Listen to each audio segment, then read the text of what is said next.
Bienvenue dans Ondes solidaires, le podcast de la Sécurité sociale qui donne la parole aux salariés en région pour une société plus inclusive. Ondes solidaires est en Bretagne, cette fois à Rennes, en compagnie de l'URSSAF Bretagne, de la CPAM du Morbihan et de la CPAM d'Ille-et-Vilaine. Dans cet épisode, nous allons parler de la reconnaissance en qualité de travailleur handicapé pour essayer de comprendre la chance que représente cette reconnaissance dans l'accès et le maintien au travail des personnes en situation de handicap. Population plus large que ce qu'on entend au premier abord, comprenant aussi les handicaps invisibles.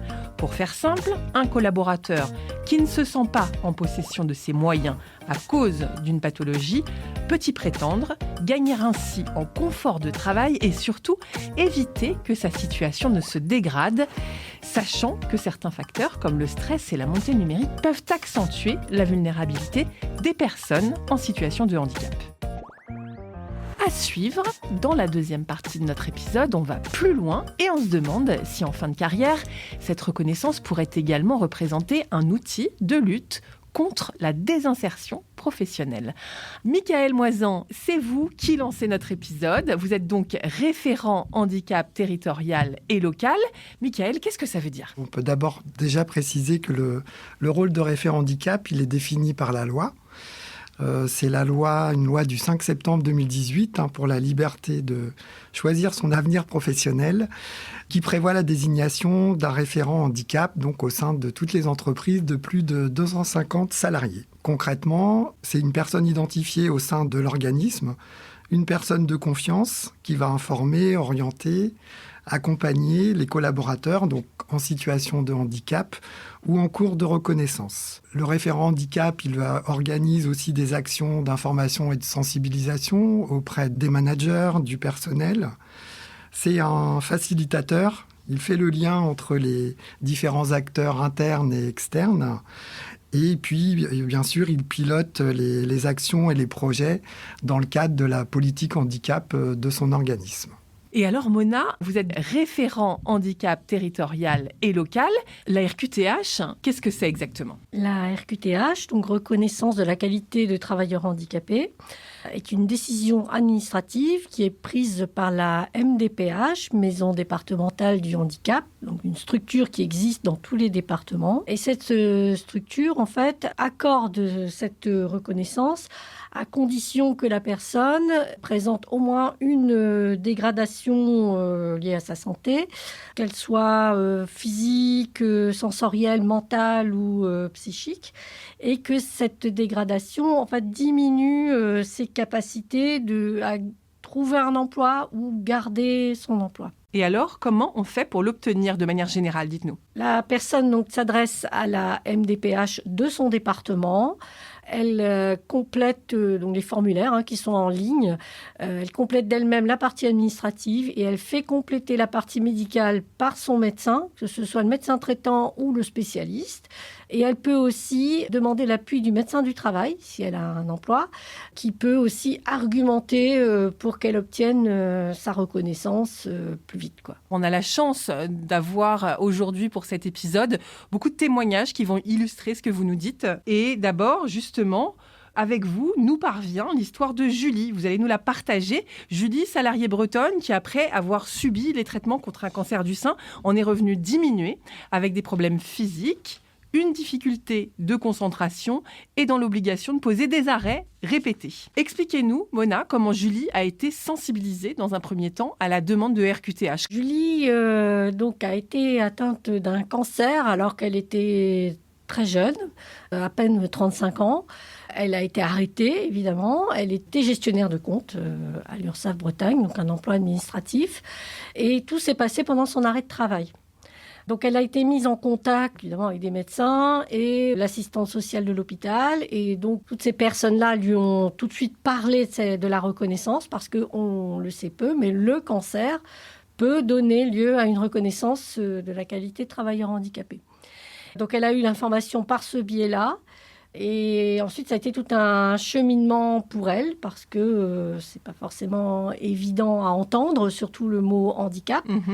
Et son entourage, qui était peut-être pas très bien informé sur le sujet, n'était pas très favorable, donc ne l'encourageait pas à le faire.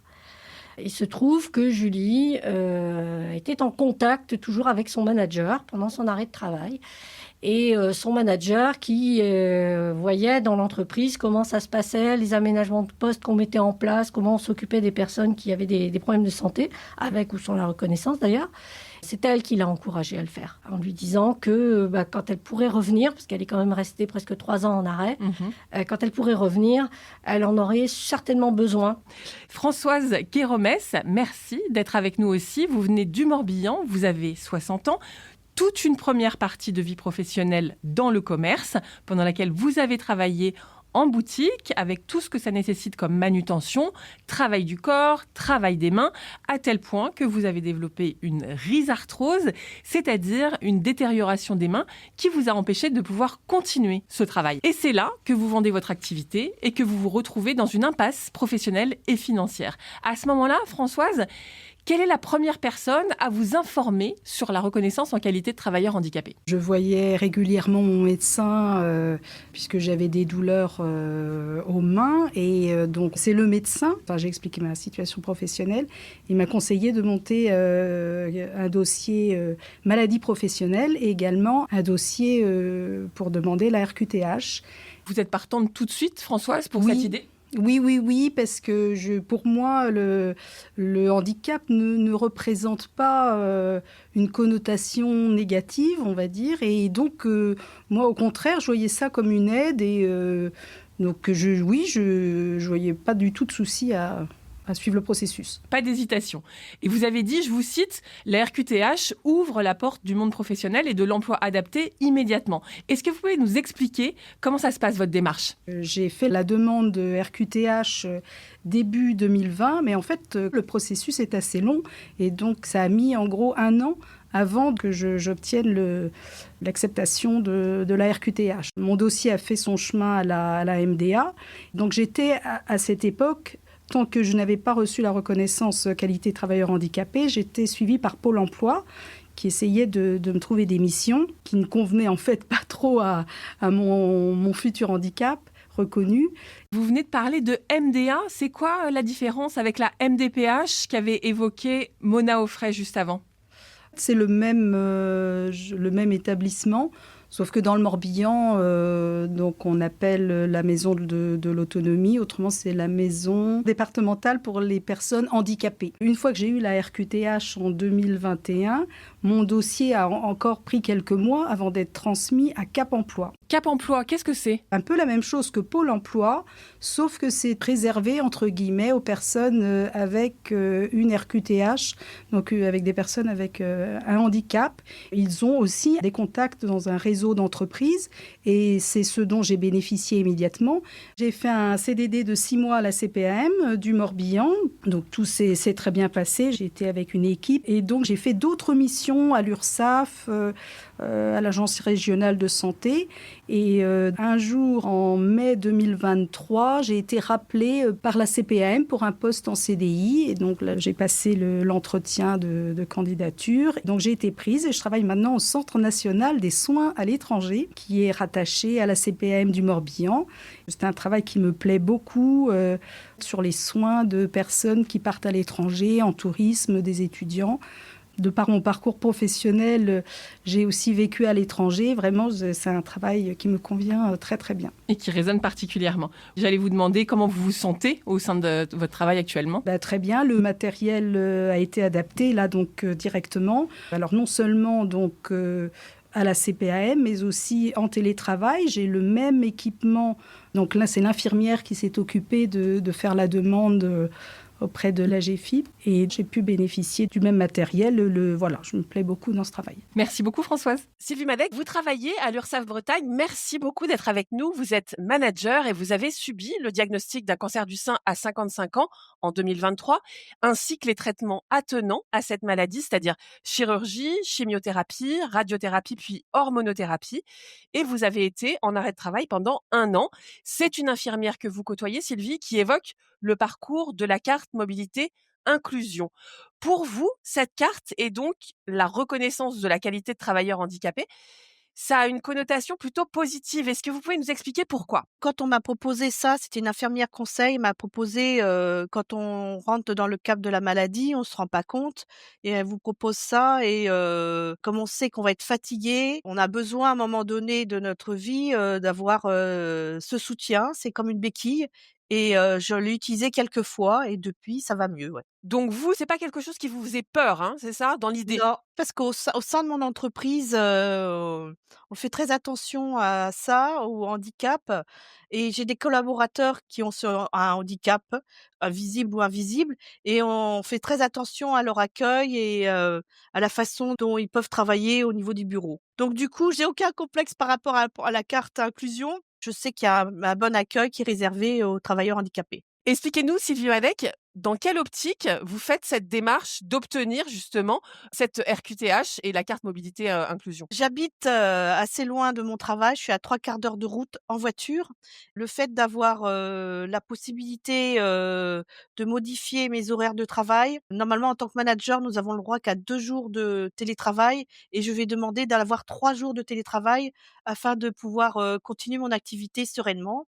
Et quand je vais, sur site, nous avons accès à un parking souterrain proche, du travail. On dirait, Sylvie, que tout ça, c'est des choses que vous avez mis en place un petit peu par anticipation. C'est ça? C'est-à-dire que c'est en cas de besoin? Oui, en cas de besoin et je me suis aperçue au cours de mes soins qu'à un moment donné, la fatigue est là et pour pouvoir être sereinement, continuer mon activité, j'ai préféré faire ça, ouais. Au moment où vous le faites, cette démarche, elle est rassurante?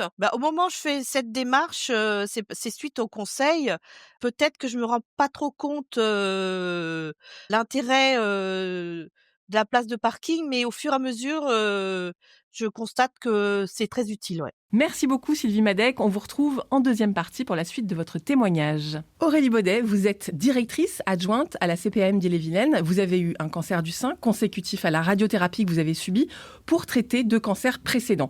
Vous subissez un handicap invisible, c'est-à-dire de la fatigue et des douleurs. Votre médecin conseil évoque une invalidité et ce terme est rude à encaisser pour vous, rude à vous approprier. Et puis, petit à petit, le chemin se fait dans votre tête et vous demandez la reconnaissance en qualité de travailleurs handicapés en préventif. Même si vous ne l'utilisez pas aujourd'hui, vous vous dites que si vous avez des difficultés plus tard, vous pourrez l'activer et c'est rassurant.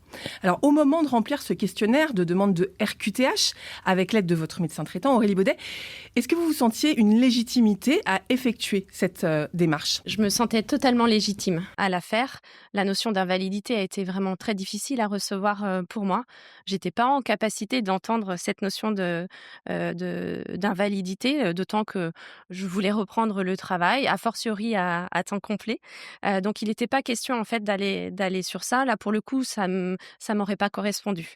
Alors mon entourage m'avait plutôt déconseillé de faire cette reconnaissance de qualité de travailleur handicapé parce que ça a toujours une connotation dans le monde du travail qui peut être difficile à porter, difficile à entendre.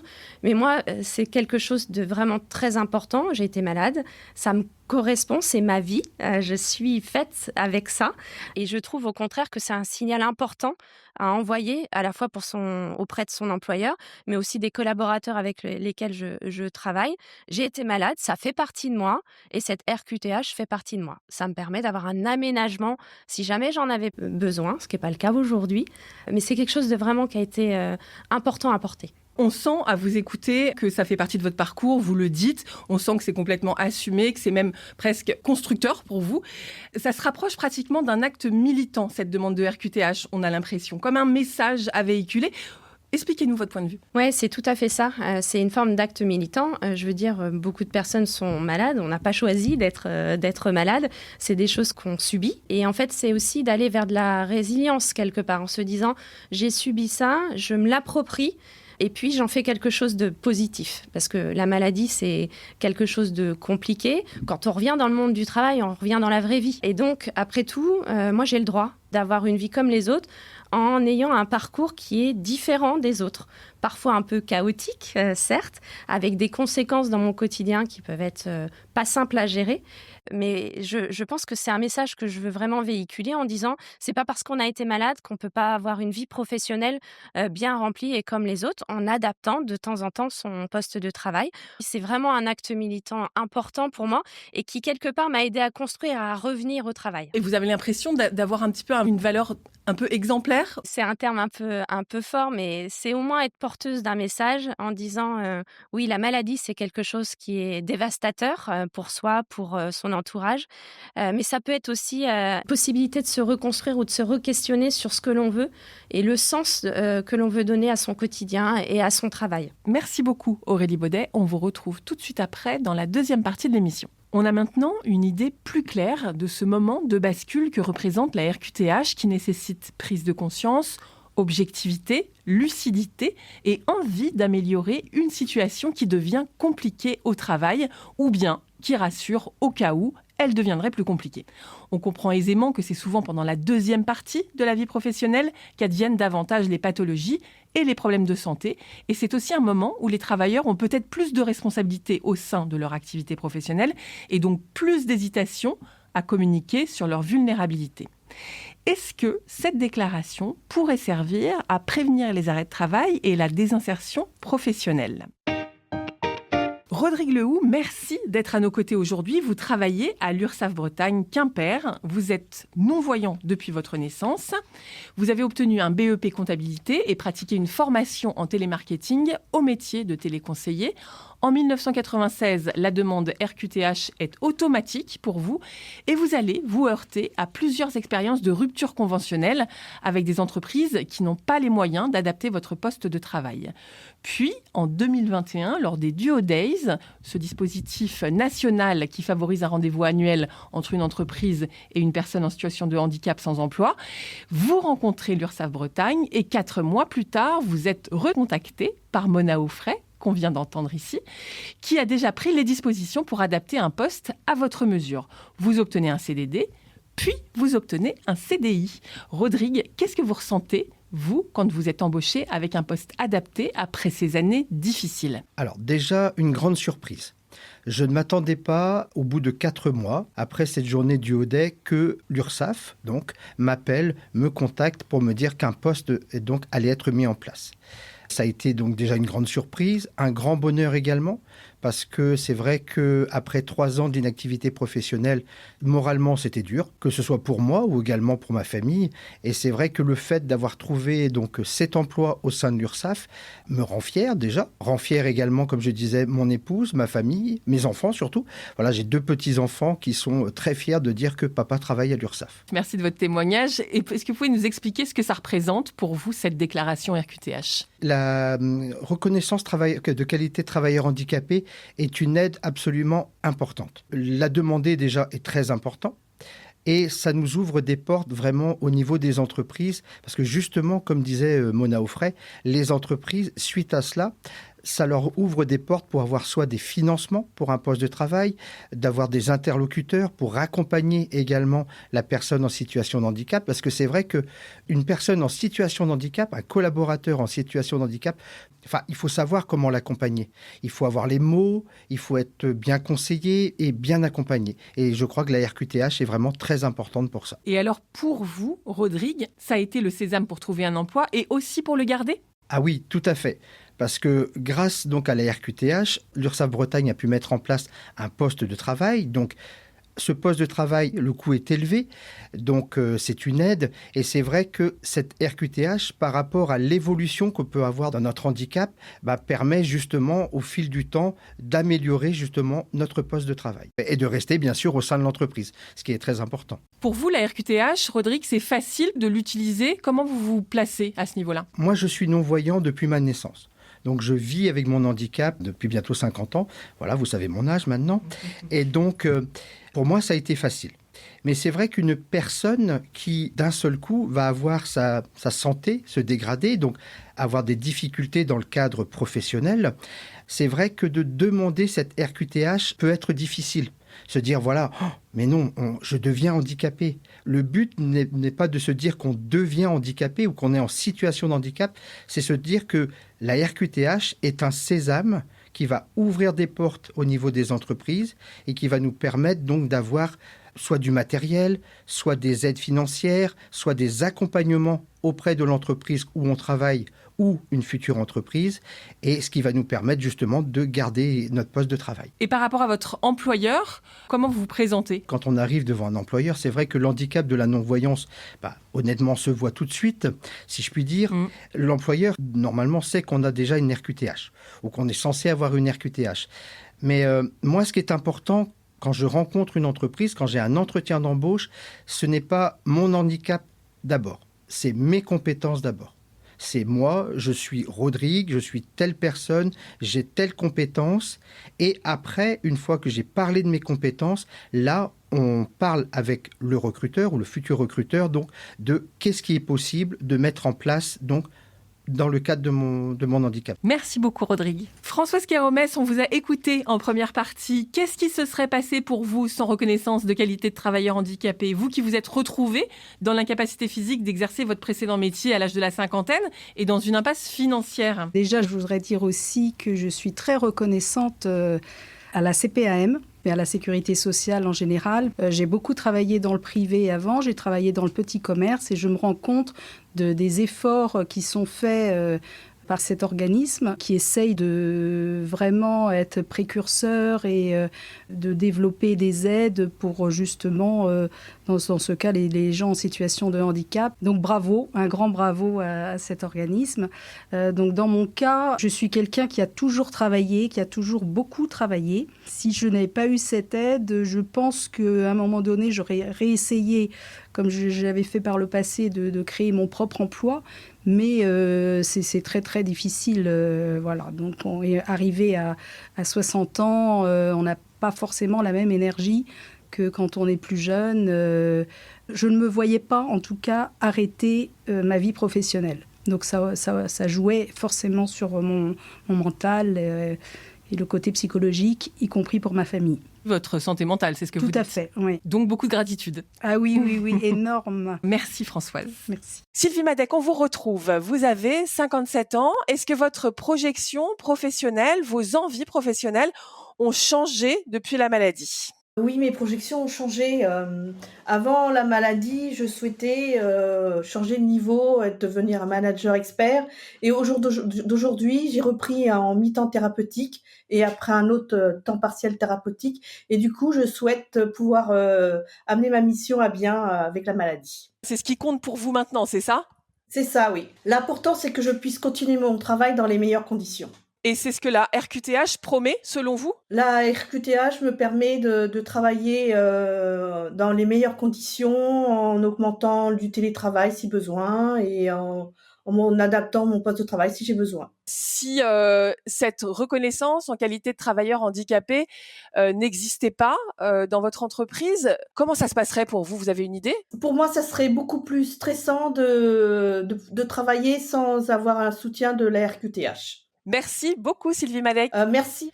Aurélie Baudet, de votre point de vue de manager, quelles sont les retombées de ce qui vous est arrivé sur vos collaborateurs selon vous ? Alors, je suis non seulement manager, mais en plus, je suis directrice adjointe en charge des ressources. Et donc, je m'intéresse particulièrement aux ressources humaines. Donc, forcément, mon parcours me permet de comprendre aussi ce que certains de nos collaborateurs vivent. On a beaucoup de collaborateurs qui sont atteints d'une maladie grave, qui maintenant sont maladies graves qui sont très bien traitées. Et donc, tout l'objectif, c'est qu'ils puissent revenir au travail dans de bonnes conditions. Donc, quelque part, moi, c'est une valeur à laquelle je tiens, de pouvoir réaccueillir les personnes sur le lieu de travail en tenant compte de ce qu'ils ont vécu, de leur maladie, et en aménageant leur poste de travail. C'est des personnes tout aussi compétentes que vous ou moi. C'est juste qu'elles ont eu un accident de parcours de vie, d'une maladie grave, et probablement, c'est aussi d'en tirer le meilleur. C'est pas que négatif, on revient pas qu'avec des choses difficiles d'un point de vue physique, mental. Il y a aussi du positif dans la maladie, donc ça me sert dans mon quotidien pour aussi accompagner ces personnes et avoir un regard bienveillant sur le fait qu'il faut leur tendre la main quand ils veulent revenir au travail. Ne pas voir seulement justement leur fragilité, c'est un peu ce que vous dites. Oui, on revient peut-être plus fort aussi. On revient parfois affaibli physiquement, mais mentalement, il y a des choses qui se sont construites. On avance, alors peut-être pas 6 mois après la fin de la maladie. Parfois, il y en a qui sont métastasés, qui vivent avec un cancer, par exemple, sur le long terme, mais ça donne une force et ça développe des compétences au-delà de la sphère professionnelle. Et ça, c'est un message que je souhaite véhiculer, où on peut capitaliser aussi sur ces aspects-là, tout en tenant compte des fragilités, y compris physiques, que la personne peut avoir, parce que les traitements sont lourds, la concentration n'est pas simple, parce qu'on est fatigué, et faire comprendre aussi que ça ne se voit pas forcément. Et donc aménager justement pour que ces difficultés physiques soient bien prises en compte, bien prises en charge pour laisser la personne s'exprimer et faire son travail de la meilleure façon en fait. Oui, c'est tout à fait ça. Et c'est en cela où la reconnaissance de la qualité du travailleur handicapé, si je me place du côté employeur, elle a aussi cette vocation de permettre le dialogue à la fois avec les ressources humaines, mais également avec le manager. Il y en a beaucoup qui ne veulent pas communiquer sur la RQTH côté manager. Je le comprends complètement. Mais moi, je trouve qu'au contraire, c'est un outil qui nous permet d'avancer et d'accompagner la personne au plus tôt lorsqu'elle revient. Justement, vous dites au plus tôt. Donc, le plus tôt pour cette demande est le mieux. Expliquez-nous comment cela retarde la désinsertion professionnelle quand c'est pris justement le plus tôt possible. En fait, la RQTH, si elle est formulée pendant l'arrêt de travail, pendant que la personne elle est en cours de traitement, ça permet déjà à la personne de cheminer, et ça c'est quand même pas rien, je vous l'ai expliqué pour mon cas tout à l'heure, mais ça permet aussi de continuer à vivre professionnellement tout en ayant des adaptations. Et plus tôt on a connaissance de ces adaptations côté employeur, plus tôt on peut les mettre en place, mieux c'est, et plus on peut en discuter, y compris en amont avec le manager.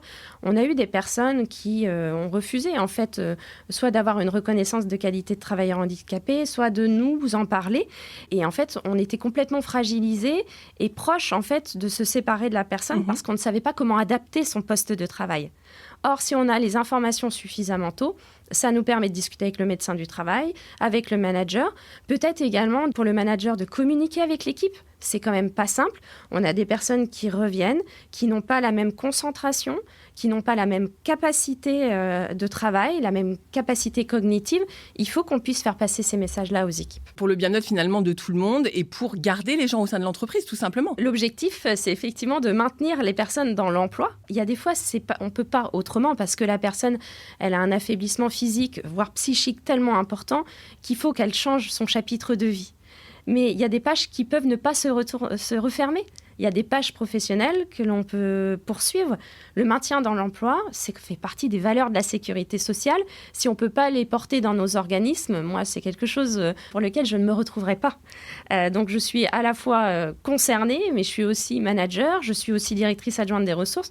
J'ai cette capacité-là à dire, on va trouver des solutions quand c'est possible pour vous maintenir dans l'emploi, avec vos spécificités et vos compétences. Merci beaucoup Aurélie Baudet d'avoir répondu à mes questions pour cet épisode consacré à la reconnaissance en qualité de travailleur handicapé. Merci à vous.